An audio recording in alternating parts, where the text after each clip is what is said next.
Tom, just with RJ and Julius, are they banged up? And is that maybe part of the reason for their showing tonight? Well, I don't know if they're banged up. I think we're at a stage and point in the season where if you played, this many games, every player in the league it has something right now, and that's pro sports. And so, we have to manage that. We have to play better, and right now we're in a little bit of a funk, and we got to work our way out of it. Rebecca Harlow. Yeah, Coach, I mean, just following up on your point about it's pro sports, everyone's dealing with something like that at this point. How do you work through that effectively in your experience? Well, you trust your medical staff, the player, treatment, how you pace the team. You're looking at where you are in your schedule and the amount of travel you have, and you have limited practice time, so you're doing more in a ballroom and with film sessions. And sometimes that, for us, it's, this team has become a really good practice team, but we've had limited practice time. So we still have to get it done, and I believe this team will. And so we have to do better, and we will. Steve Popper. Tom, you talk a lot of the 48-minute need for 48 minutes of play. I think the last three losses, that's kind of been the common denominator, is falling apart late. Do you see something that's causing that? Well, I think, and again, you're trying to build those habits. And Dallas is playing at a high level right now.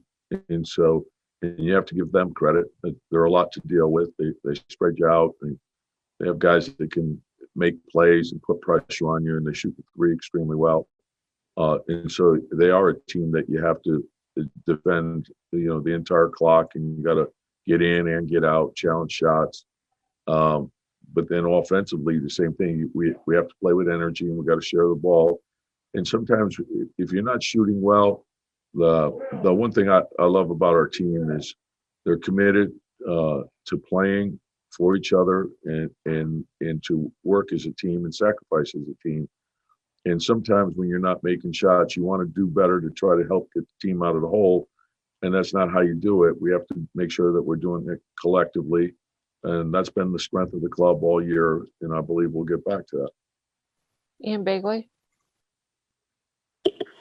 Hey, Tom, with Derek, just where do you think he is conditioning rhythm-wise after all that time off? He's got some rust. He'll have to work his way through it. I thought the bench played good, and we need everyone. Our margin of error is not great. We got to play with great intensity all the time. Like I said, the thing is, you can deal with missed shots. You can help the team win, and you can play well without shooting well. And for the most part, we've done that, and we have to understand that. Just keep trusting the pass, make plays for each other, so we can get into a rhythm. Last question, Mark Berman. Yeah, Tom, I know you're fond of Rick Brunson. How did his son look tonight?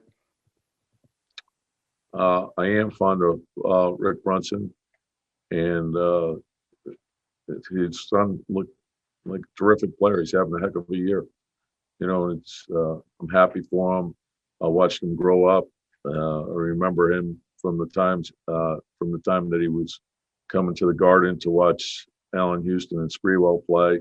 He was about 6 years old, and he mimicked their moves. It was pretty funny. He's become a darn good player. He's a great kid too.